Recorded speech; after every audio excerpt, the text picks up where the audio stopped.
히브리서 11장 5절에서 6절 말씀. 믿음으로 에녹은 죽음을 보지 않고 옮겨졌으니 하나님이 그를 옮기심으로 다시 보이지 아니하였느니라. 그는 옮겨지기 전에 하나님을 기쁘시게 하는 자라 하는 증거를 받았느니라. 믿음이 없이는 하나님을 기쁘시게 하지 못하나니 하나님께 나아가는 자는 반드시 그가 계신 것과 또한 그가 자기를 찾는 자들에게 상 주시는 이심을 믿어야 할지니라. 아멘.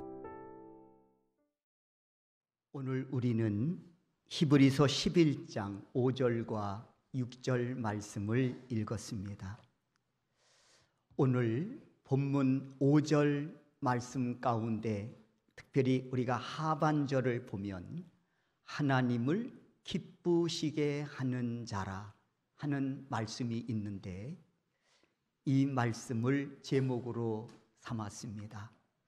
그래서 오늘 여러분에게 드릴 말씀의 주제는 하나님을 기쁘시게 하는 자라고 하는 주제로 말씀을 증거하도록 하겠습니다. 인격의 성숙함과 그리고 신앙의 성숙한 만큼 살펴보게 되면 내가 누군가에 의해 기쁨을 얻기보다는 내가 그에게 기쁨이 되어질 수 있음에 이것을 감사하고 이것을 귀한 가치를 두고 산다고 하는 것이지요. 신앙의 성숙함, 인격의 성숙함, 그만큼 내가 누군가에게 기쁨이 되어 줄 수 있다고 하는 이 사실에 대해서 가치를 두고 산다고 하는 말입니다. 그런 의미에서 오늘 본문의 제목은 우리에게 시사하는 바가 참으로 큽니다. 하나님을 기쁘시게 하는 자. 누가? 오늘 본문에 에녹이라고 하는 사람을 들어 소개하고 있습니다. 에녹은 승리의 삶을 살았던 사람입니다. 그는 아담의 7대 손이었지요. 그리고 아담 이후 622년이 지나서 출생한 사람으로 알려져 있습니다. 특별히 그는 65세에 무두셀라를 낳고 300년 동안 하나님과 동행하며 살았다고 했습니다. 사실 몇 년을 살았느냐라고 하는 것보다 더 우리에게 관심을 기울이는 것은 그가 하나님과 동행하며 살았다고 하는 말씀 아니겠습니까?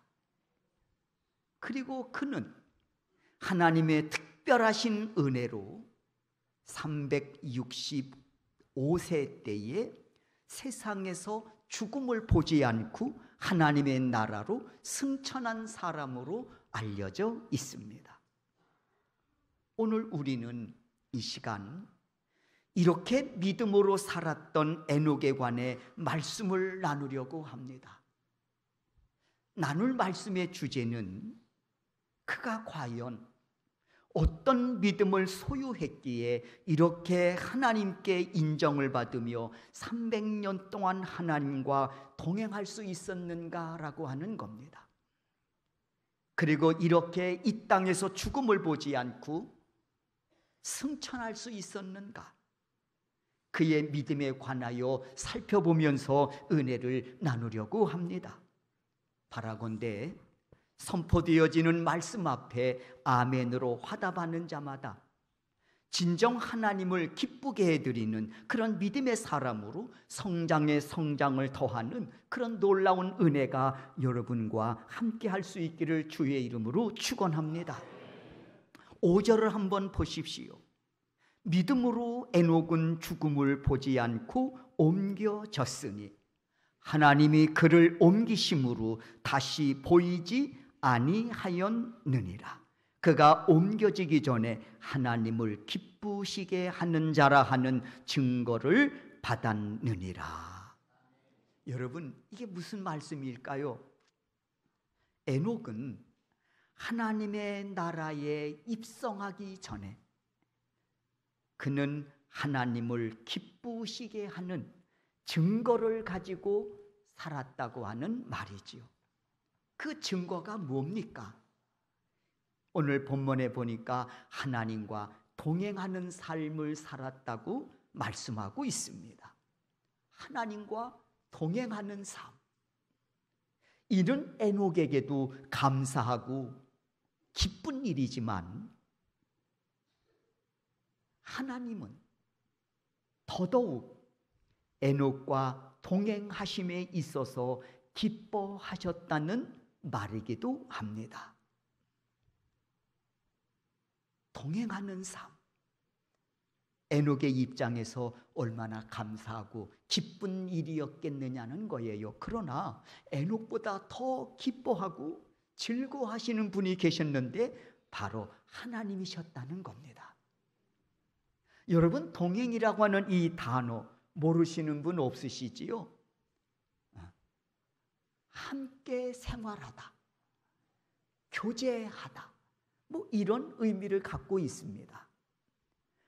그러니까 에녹은 300년 동안 적어도 하나님과 함께 생활하는 삶을 살았다는 것이죠. 하나님과 늘 깊은 영적 교제를 가지고 살았다는 이야기입니다.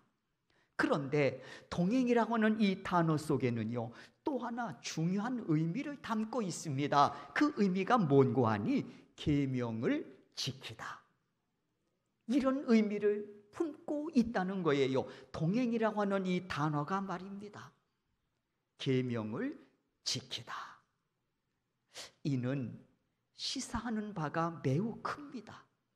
왜냐하면 계명을 지킬 때 하나님과 동행할 수 있기 때문이라고 하는 말씀이기 때문에 그렇습니다. 여러분, 불순종하면서 하나님과 동행할 수는 없지 않습니까? 불순종하면서 하나님과 동행할 수는 없지 않겠느냐는 겁니다. 때문에 동행의 필수 조건 가운데 하나는 뭔고 하니 계명을 지키다, 그런 의미를 담고 있다는 것입니다. 그러므로 저는 하나님과 동행하는 이 마스터키는 바로 순종이라고 말씀드리고 싶습니다. 하나님과 동행하는 마스터키, 바로 순종이라고 말씀드리고 싶다는 거예요. 이에 대해서 하나님은 우리에게 다시 한번 러브콜을 보내시지요. 내가 세상 끝날까지 너희와 항상 함께 있으리라. 그렇습니다. 하나님은 순종하는 자에게 동행의 은혜뿐만 아니라 항상 그와 함께 하시겠다고 약속까지 해 주셨습니다. 그리고 믿음의 선진들은 이 약속의 말씀을 붙잡고 순종함으로 동행의 은혜와 더불어 항상 함께 하시는 은혜 속에서 죄악된 세상 속에서도 넉넉히 승리하며 살았던 것입니다. 주의 종이 소망합니다. 이 말씀을 듣는 여러분 모두가 주님의 말씀에 순종함으로 주님과 동행하는 은혜는 물론 한 걸음 더 나아가서 항상 함께 하여 주시는 그 은혜로 넉넉히 승리하는 삶이 되실 수 있기를 주의 이름으로 축원합니다. 그래서 주님과 동행하는 자로서, 그리고 함께 하시는 그 은혜로 인하여 무슨 일을 만나든 이것이 나의 찬송이고 이것이 나의 간증이라고 하는 멋진 고백들이 여러분의 입술을 통해서 선포될 수 있기를 주의 이름으로 축원합니다. 두 번째, 에녹이 하나님을 기쁘시게 하는 믿음은 어떤 믿음이었을까? 이는 무드셀라라고 하는 아들의 이름에서 찾아볼 수가 있습니다. 창세기 5장 21절에 보면 에녹이 65세에 무드셀라를 낳았다고 했습니다. 저도 희망이 있습니다. 65세 때에 무두셀라를 낳았단 말이에요. 그리고 그 아들의 이름의 뜻을 이렇게, 그 아들의 이름의 뜻이 이렇습니다. 아들이 죽을 때 심판이 있을 것이다. 이런 뜻입니다. 65세 때 아들을 낳았습니다. 그리고 이 아들이 죽을 때 하나님의 심판이 있을 것이다 라는 뜻을 지닌 무두셀라라고 이름을 지었단 말입니다. 이렇듯 에녹은 아들의 이름에서 볼 수 있듯이 하나님께서 죄악된 세상을 반드시 심판하실 것이라고 하는 이 사실을 믿었다는 겁니다. 때문에 그는 하나님과 동행하며 죄에 대한 하나님의 심판을 세상에 증거하며 살았습니다. 세례 요한처럼 말이에요. 그러니 자신은 하나님 앞에서 얼마나 두렵고 떨리는 마음으로 하나님을 경외하며 그 말씀을 지키면서 살려고 몸부림쳤겠느냐는 겁니다. 하나님은 죄에 대해서 심판하신다. 이 사실을 믿고 증거하는 그의 삶이 자신부터 그 죄악에 휩쓸리지 않기 위해서 얼마나 몸부림치며 살았겠느냐는 겁니다. 그리고 이어서 그가 외치지요. 죄악으로 인하여 하나님의 심판이 반드시 임할 것이니 회개하고 하나님께로 돌아서라. 피 끓는 애절함으로 얼마나 그가 외쳐댔겠느냐는 겁니다. 이러한 삶이 바로 하나님을 기쁘시게 하는 삶이었음을 오늘 두 번째 에녹의 신앙을 빌어서 우리에게 말씀해 주시고 있습니다. 이와 같은 신앙을 엿볼 수 있는 것이 유다서 1장 14절과 15절을 통해서도 더욱더 확고하게 우리가 알 수 있습니다. 14절에 보면 아담의 7대 손 에녹이 이 사람들에 대하여 예언하여 이르되 보라 주께서 그 수많은 거룩한 자와 함께 임하셨나니 15절 이는 무사람을 심판하사 하나님은 심판하시는 하나님으로 증거하고 있습니다. 뭐에 대해서? 15절 끝절 하반절을 보십시오. 모든 완악한 말로 말미암아 그들을 정죄하심이라 하였느니라 그랬어요. 완악한 죄로 인해서 하나님이 반드시 심판하실 것이라고 하는 이 사실을 에녹이 증거하며 살았다고 하는 말입니다. 그리고 에녹은 회개를 촉구했지요. 하나님께 용서를 구하고 회개하여 돌아오라. 하나님은 반드시 죄에 대해서 심판하신다. 하지만 그 누구도 에녹이 외치는 그 메시지에 대해서 귀를 기울이지 않았습니다. 귀를 막아버렸다는 것이지요. 당연히 회개하지 않았습니다.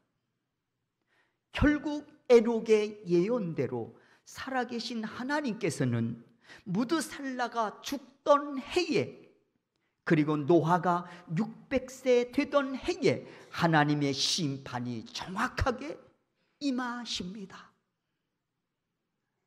그렇습니다, 여러분. 무두셀라는 심판의 경고와 함께 태어나서 그가 죽음으로써 심판이 시작되었던 것이죠. 이것은 무두셀라가 살아있는 동안 타락한 백성들에게 회개의 기회를 주셨지만 이를 거절함으로써 하나님은 무두셀라가 죽음과 동시에 홍수로 심판하심으로써 죄에 대해서는 결코 용납하지 아니하시는 살아계신 하나님을 보여주신 사건이라고 할 수 있겠습니다. 사랑하는 성도 여러분, 오늘 우리의 믿음은 어떻습니까? 무엇보다 살아계신 하나님을 믿고 고백하며 그 앞에서 우리가 두렵고 떨리는 마음으로 구원을 이루어가고 있습니까? 죄와 피 흘리기까지 싸워 내가 거룩하니 너희도 거룩하라고 하는 이 말씀에 걸맞는 삶을 살기 위해 우리가 몸부림치고 애쓰고 힘쓰며 나가고 있느냐는 겁니다. 하나님, 죄에 대해서는 단호하게 심판하시지만 회개하고 돌아설 때 하나님은 반드시 용서하시고 감싸심으로 사랑의 하나님이심을 또 우리에게 보여주고 계심을 믿습니다. 예수님 부활 승천하시면서 우리에게 주신 말씀이 있지요. 무슨 말씀입니까? 다시 오마, 다시 오마. 예수님의 우리에게 주신 약속의 말씀입니다. 그런데 다시 오실 그 예수 그리스도는 죄인을 위해서 오시지 않는다는 거예요. 2000년 전 베들레헴 마구간에 탄생하신 예수 그리스도는 자기 백성을 죄에서 구원하시기 위해 구원주로 오셨지만 다시 오실 예수 그리스도는 끝까지 믿음을 지킨 하나님의 백성을 하나님의 나라로 인도하기 위해 오신다고 하는 사실입니다. 다른 말로 말하면 심판주로 오신다는 거예요. 때문에 그날에는 알곡과 가라지가 구별되듯 슬기로운 5 처녀와 미련한 5 처녀로 구별됩니다. 그날에는 착하고 충성된 종과 악하고 게으른 종으로 구별됩니다. 때문에 주님 다시 오시는 그날에는 반드시 구별의 심판이 있음을 깨닫고 그날을 준비하는 그런 삶을 살아가는 그런 진정한 이 시대의 믿음의 사람들이 되어야 하겠습니다. 소망합니다. 우리 모두가 다시 오실 예수 그리스도를 소망 삼고 주 예수여 어서 오시옵소서 이 신앙으로 그날을 준비하며 그날을 증거하는 그런 믿음의 사람으로 오늘을 살아가는 진정한 그리스도인들이 되실 수 있기를 주의 이름으로 축원합니다. 3번째, 에녹이 하나님을 기쁘시게 하는 믿음은 어떤 믿음이었을까? 6절 하반절입니다. 하나님께 나아가는 자는 반드시 그가 계신 것과 그리고 무엇이라고 말씀하고 있습니까? 또한 그가 자기를 찾는 자들에게 상 주시는 이심을 믿어야 할지니라. 이 3번째 신앙이 에녹은 하나님을 기쁘게 해드렸다는 말씀입니다. 한번 우리 따라해 보십시다. 반드시 그가 계신 것과 자기를 찾는 자들에게 상 주시는 이심을 믿어야 할지니라. 아멘. 아멘. 이게 3번째 에녹이 하나님을 기쁘시게 해드리는 바로 믿음이었다는 거예요. 여기에서 찾는다라고 하는 말씀이 있지요. 찾는다라고 하는 것은 구하다, 요구하다 이런 뜻입니다. 그러니까 우리가 가지고 있는 문제를 하나님께 가지고 나와 구하고 요구할 때 하나님은 어떤 방법을 통해서라도 응답해 주시는 하나님이시라는 겁니다. 에녹은 이것을 믿었다는 겁니다. 내가 이 문제를 끌어안고 하나님 앞에 나아가 이 문제를 아뢰오면 하나님은 어떤 방법을 동원해서라도 응답으로 역사해 주신다고 하는 이 사실을 믿었다는 것입니다. 그러니까 가로 열고 우리가 이렇게 에녹의 신앙을 우리가 찾아볼 수 있겠지요. 기도하는 신앙이다. 네. 그리고 이어서 에녹은 또 하나, 하나님을 찾을 때 찾는 자들에게 하나님은 반드시 예비하신 은혜가 있음을 믿었다는 것입니다. 이번에 답사를 이렇게 돌면서 고아원에서 이제 머물다가 일이 있어가지고 이제 현장 답사를 이렇게 다녀야 되니까 그 목사님 네 분과 이제 일을 마치고 이제 마지막 날이면 내일이면 이제 오는 날이에요. 마지막 날이라 고아원 아이들에게 좀 뭔가 그래도 한 끼 좀 이렇게 뭔가 먹여줬으면 좋겠다 생각을 해서 부지런히 이제 일을 마치고 한 6, 7시쯤 이제 이렇게 들어갔는데 오는데 비도 좀 내리고 벌써 날이 어두워졌어요. 캄캄해졌더라고요 벌써. 들어가면서 애들이 뭘 좋아하냐 그랬더니 피자를 좋아한대요.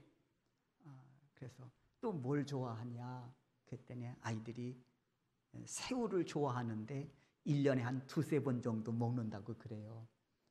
그래서 피자도 좀 사고 비싸지도 한 판에 한 5,000원 조금 넘는 것 같아요. 그래서 피자 기대를 잔뜩 해서 하고 이제 피자를 22명이 먹을 수 있을 만큼 사라고 해서 이제 피자를 사가지고 왔길래 뚜껑을 이렇게 열어보면서 내가 얼마나 실망을 했는지 이거는 피자가 우리나라 3분의 1도 안 되는 것 같아. 모양도 그렇고 맛도 그렇고. 그래서 이게 피자인가? 이걸 먹으라고 주기가 조금 마음이 편치 않을 정도로 이렇게 별로더라고.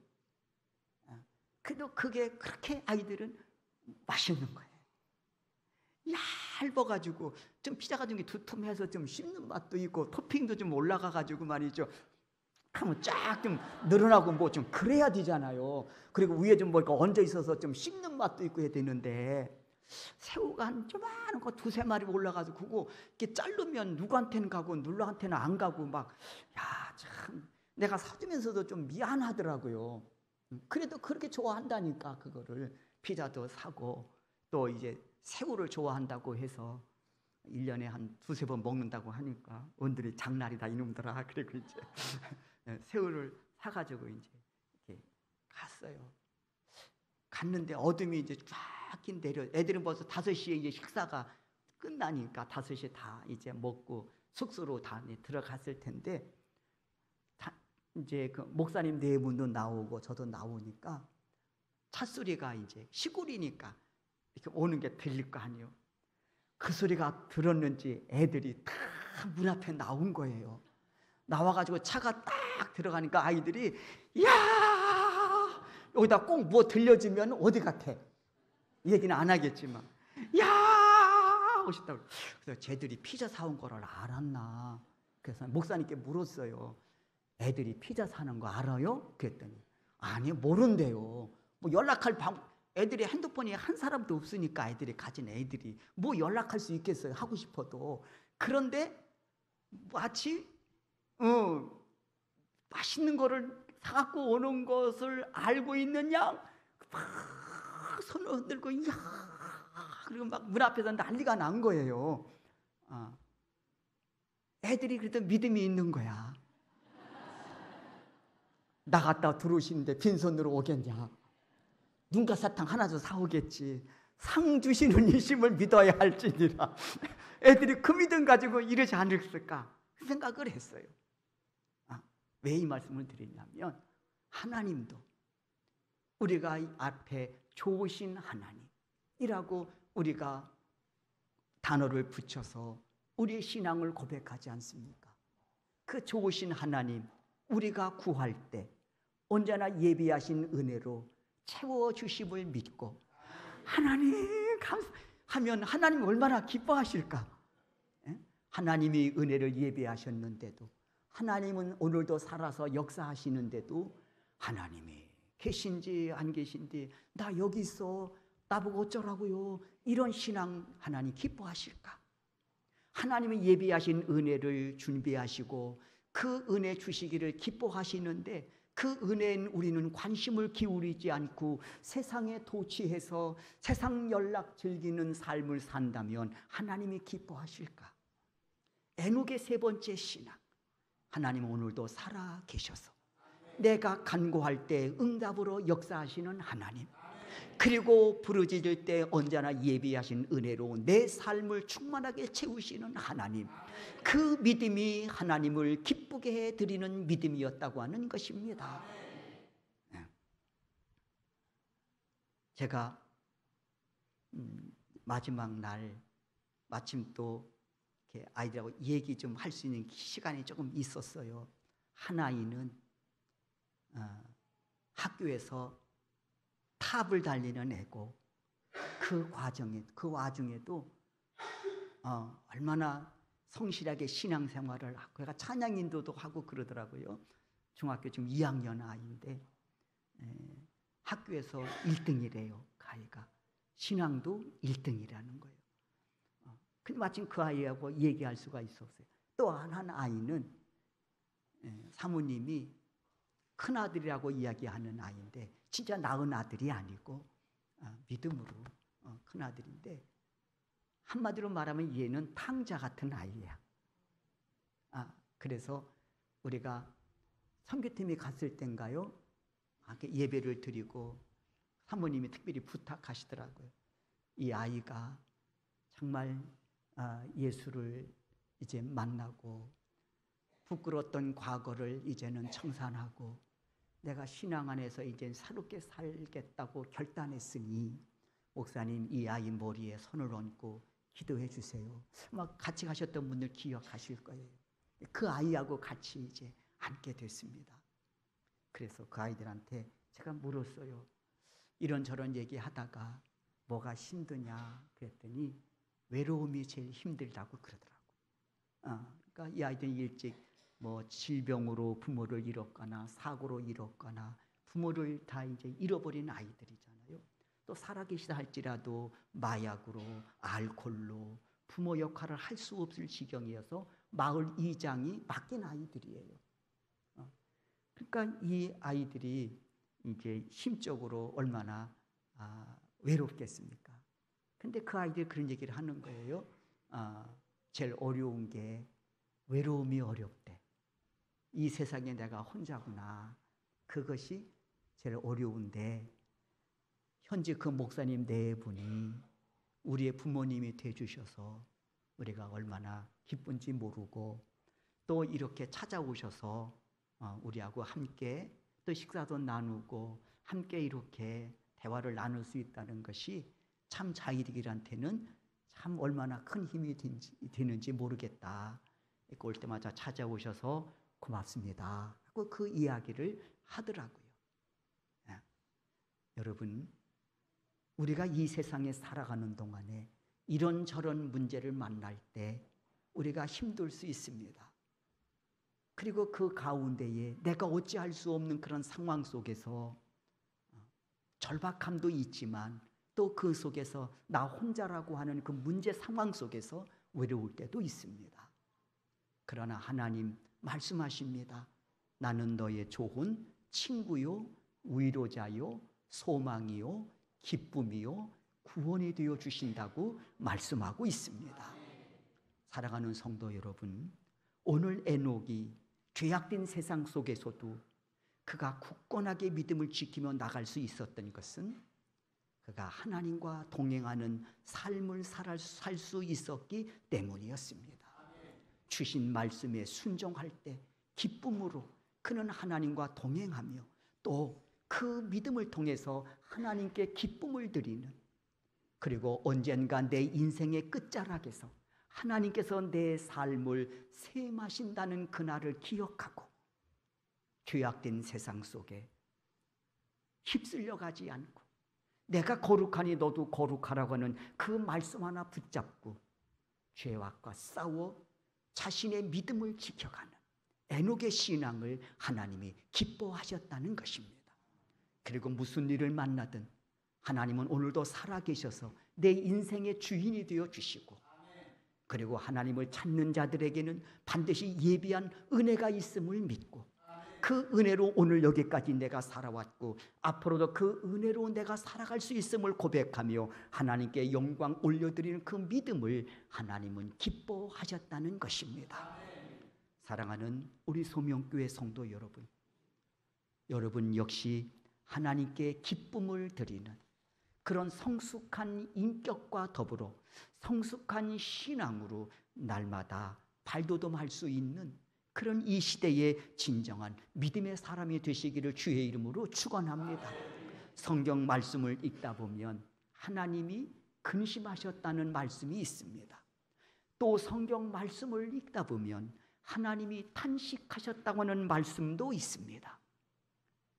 때문에 그가 표면적으로는 믿음의 사람이지만 하나님께 근심이 되고 하나님을 탄식하는 자들도 있다는 것입니다.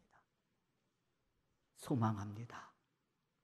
우리 모두 이 시대의 에녹과 같은 사람이 돼서 그 믿음으로 하나님께 기쁨을 드리울 수 있는 성숙한 인격과 더불어 성숙한 그 믿음으로 하나님이 세워주신 그 삶의 자리에서 영광을 올려드리우는 우리 소명교회 성도 여러분들이 되실 수 있기를 주의 이름으로 축원합니다.